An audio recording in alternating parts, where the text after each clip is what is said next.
I'm Excalibur. Exactly. Up next, Imperium came out to the ring. Oh, Imperium comes out to the ring with so Gunther grabs the mic. He's with Vinci and Kaiser, and Gunther's talking about being less than a month away from breaking the record for the longest ever Intercontinental title reign. Yeah. So the Alpha Academy arrive because, of course, Chad Gable's got a IC title bout at Payback.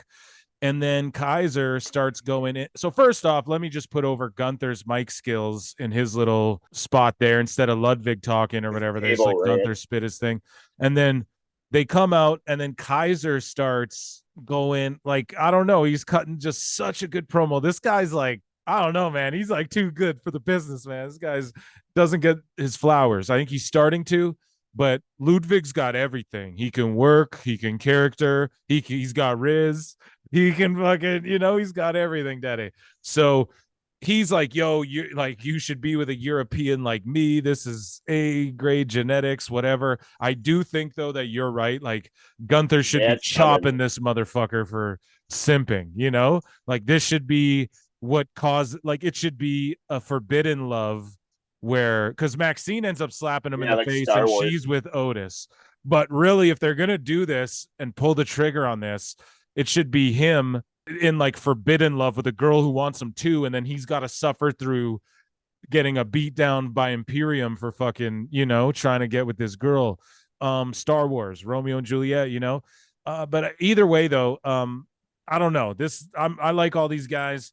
So they start talking back and forth, and then Vinci takes on Gable, and Vinci, I guess, is the little pit bull heater of the group, and Kaiser beat Gable before, and then Vinci took on Gable now, and Gable gets the win over who Hairline calls Baldy, which was a pretty good match, right? Like all these Imperium guys can work. I got it from Gable. Yeah, so after Vinci took on Gable, so Gable gets the win. So then, and big wins for Gable. They're really building him up before his match with Gunther.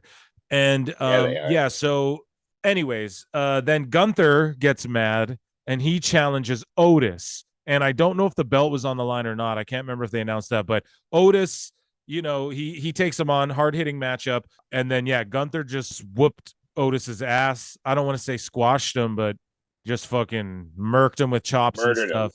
Yeah, and then that was that. So I don't know. What did you make of those two matches back to back and all of this Alpha Academy? Obviously, they're just lining up a fucking lamb to feed to the Gunther Wolf. Well, it's just like, so Gunther again said he's not a comedy wrestler, but he started with some jokes. He was all like, yada yada. Here we are though, and the fucking the armpit of Canada. Gable was really fucking selling the fucking living shit out of this match.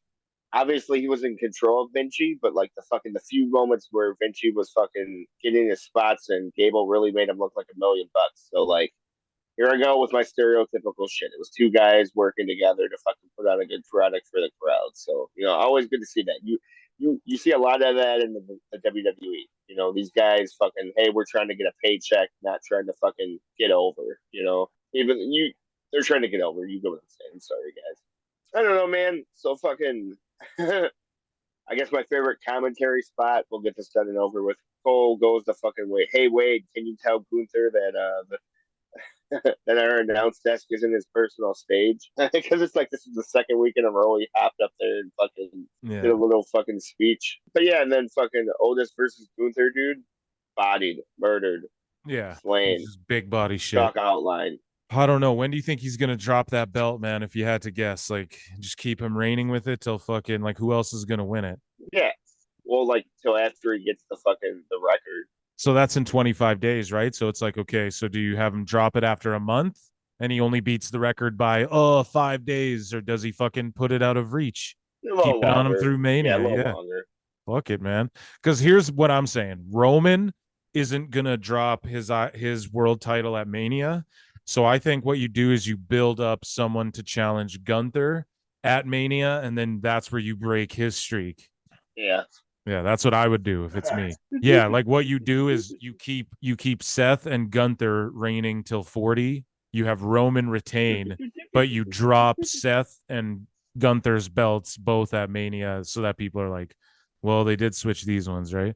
Right. Well, So yeah. And that was the whole point of Seth's belt, was fucking all right, guys, since we're gonna keep Roman as champ for 80 million years. But okay, fucking they need someone like Gunther that's like a threat, so like I don't see them and taking the the thing belt out. and this is what like people aren't thinking about, or I'm sure they do, but it's just no one has the force. Everyone complains about the now, and they're not thinking about, well, what about in 4 weeks? Well, Here's the thing, these are the Gunther, AEW marks, not when not the Gunther WWE. when Gunther loses that IC belt, it's just like, dude, then he's coming for one of those world titles. So like that's when it's like Yeah, no opens this shit. whole It new world terrifies. of like, bruh, it's Yeah, I don't know. It yeah, opens things up. So, yeah. anyways,